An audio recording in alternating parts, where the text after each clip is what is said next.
नमस्कार. जीवनावश्यक सर्व काहीमध्ये आपणा सर्वांचे मनपूर्वक स्वागत. आज आपण पाहूयात चातुर्मास विशेष. चातुर्मास म्हणजे काय? चातुर्मास कधी असतो?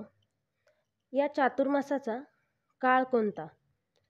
चातुर्मासाचे महत्त्व, चातुर्मासाचे व्रत कसे करावे, या चातुर्मासाच्या काळामध्ये काय करावे व काय करू नये, चातुर्मासाचे नियम, अशी चातुर्मासाबद्दलची संपूर्ण माहिती.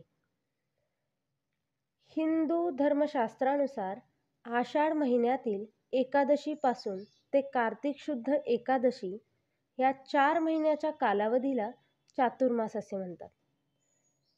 आषाढी एकादशीच्या वेळी सूर्य मिथुन राशीमध्ये येतो, तेव्हा चातुर्मासाची सुरुवात होते व कार्तिक एकादशी म्हणजेच देव उठणी एकादशीच्या वेळी सूर्य तुळा राशीमध्ये येतो व चातुर्मास संपतो व कार्तिक शुद्ध द्वादशीच्या दिवशी चातुर्मास नसतो. चातुर्मासात देवशयनी एकादशीच्या वेळी देव झोपतात व प्रबोधिनीला उठतात असे म्हटले जाते.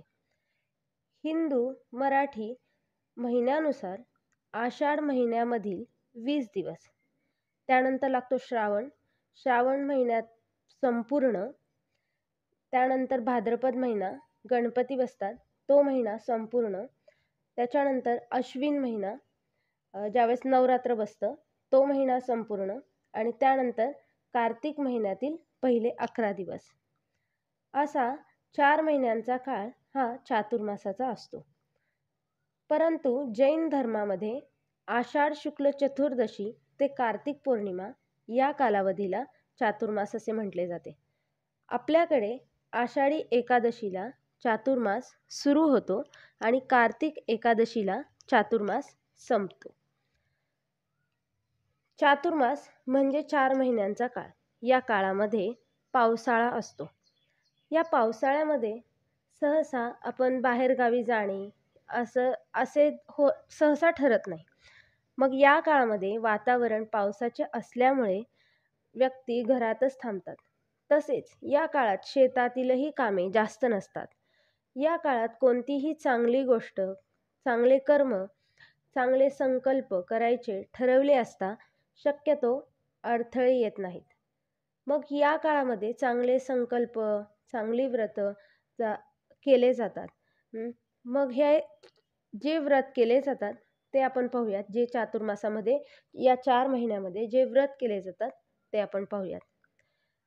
या काळामध्ये जेवणाचे, जसं की एक भोजन म्हणजे एका वेळेस जेवायचं, तर मग त्यामध्ये एकतर दुपारी जेवण करायचं किंवा संध्याकाळी जेवण करायचं किंवा सकाळी जेवण करायचं. दिवसात एका वेळेसच जेवण म्हणजे एक भोजन. त्याच्यानंतर पर्णभोजन म्हणजे पानावरती जेवण करणे, त्याच्यानंतर केळीच्या पानावर वगैरे असं. त्याच्यानंतर अयाचित म्हणजे न मागता मिळेल तेवढेच जेवणे. या काळामध्ये मांसाहार करणे पण टाळतात. त्याच्यानंतर मिश्र भोजन करतात म्हणजे सर्व एकत्र करून खायचं. त्याच्यानंतर या काळामध्ये मुक भोजन करतात म्हणजे जेवण घेताना जेवढं घेतलं तेवढंच घ्यायचं, जेवण करताना न बोलणे. तसेच एक दिवस जेवण करणे आणि दुसऱ्या दिवशी उपवास करणे असेही केले जाते. या चातुर्मासाच्या काळामध्ये सात्विक जेवण घेतले जाते. जसं की कांदा, लसूण हे काही लोक खात नाहीत. मग कांदा, लसूण हे त्याच्यामध्ये तामस वृत्ती असते, म्हणजे तामस आहे म्हणून तामस आहार आहे तो, म्हणून कांदा, लसूण न खाताही जेवण केले जातं. म्हणजे या चातुर्मासाच्या काळामध्ये सात्विक जेवण केले जाते. हे झालं भोजनाबद्दल, म्हणजे जेवणाबद्दल, की चातुर्मासामध्ये कशा प्रकारे जेवण केले जातं. आता आपण पाहूयात या चातुर्मासामध्ये दुसरेही व्रत केले जातात.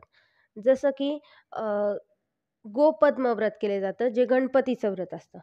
तर या काळामध्ये गणपतीला लाल फूल, दुर्वा वाहून नमस्कार केला जातो किंवा मग अथर्वशीर्ष, गणपती स्तोत्र असं म्हणून गणपतीचीही पूजा केली जाते किंवा गणपतीचीही उपासना केली जाते.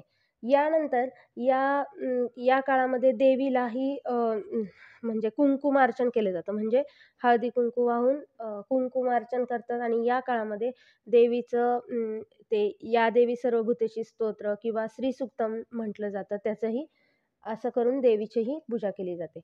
तसेच या चातुर्मासाच्या काळामध्ये बालकृष्णाला 1,00,000 तुळशीच्या मंजुळा वाहिल्या जातात, की असा संकल्प करतात किंवा तुळशीपत्र पण वाहिलं जातं. ते तुळशीपत्र 1,00,000 वाहतात किंवा कोणी आपल्या आपल्या इच्छेनुसार वाहतात. हे बाळकृष्णाला वाहिलं जातं. त्याच्यानंतर या चातुर्मासाच्या काळामध्ये स्टीलचा किंवा तांब्या घ्यायचा, त्याच्यामध्ये हळदी, कुंकू, फूल टाकून हे पाणी सूर्याला वाहिलं जातं. म्हणजे सूर्याची आराधना केली जाते. यावेळेस सूर्याचं पूजन केलं जातं. यानंतर या काळामध्ये महादेवाचीही पूजा केली जाते.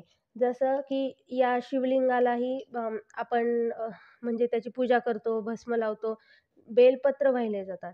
हे बेलपत्र वाहताना आपण जसं सोमवारच्या महादेवाला वाहतो, तशा प्रकारे बेलपत्र 3 पत्राचं वाहिलं जातं. मग हे बेलपत्र वाहताना 2.25 बेलपत्र वाहिले जातात किंवा आपल्या इच्छेनुसार आपल्याला शक्य होईल तसे बेलपत्र वाहिले जातात.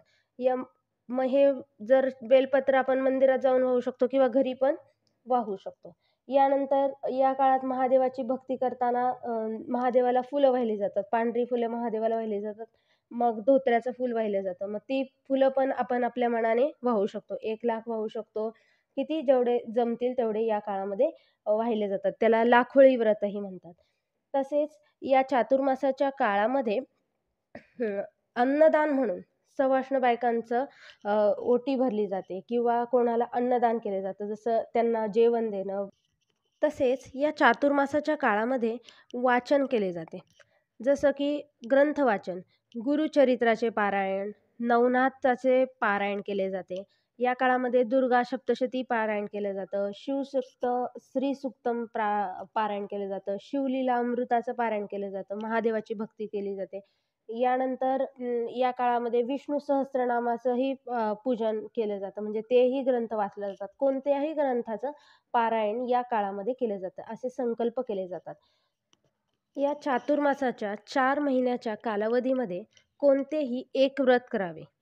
हे व्रत करताना देवशयनी एकादशी म्हणजे मोठ्या एकादशीपासून सुरुवात करावी. ज्या दिवशी चातुर्मास सुरू होतो त्या दिवशी सुरुवात करावी. तसेच हे व्रत केल्यानंतर त्याचे उद्यापनही केले जातं. मग हे उद्यापन आपण पुढे करू शकतो. यानंतर चातुर्मासाची एकादशी सुरू होताच ज्यांना आपल्याला जर वर्षभर जर एकादशी करायची असेल तर आपण या काळामध्ये इथून सुरुवात करू शकतो. ह्या मोठ्या एकादशीपासून आपण एकादशीचा उपवास सुरू करू शकतो. चातुर्मासाच्या प्रारंभाच्या म्हणजेच देवशयनी एकादशीच्या दिवसापासून आपण सुरुवात करू शकतो.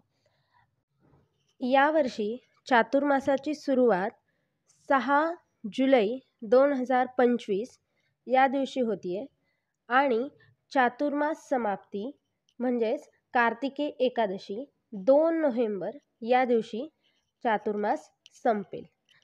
तर आता आपण पाहूयात या चातुर्मासाच्या काळामध्ये काय करावे व काय करू नये. आपण हे व्रत पाहिले की जे व्रत केले जातात, पण या चातुर्मासाच्या काळामध्ये हिंदू धर्मातील संस्कारापैकी यज्ञ करण्यात येणारे संस्कार म्हणजेच मुंज, लग्न, कोणतेही यज्ञ अशी शुभ कामे केली जात नाहीत. व्हिडिओ आवडला असेल तर लाईक करा, शेअर करा आणि चॅनल सबस्क्राईब करा. धन्यवाद.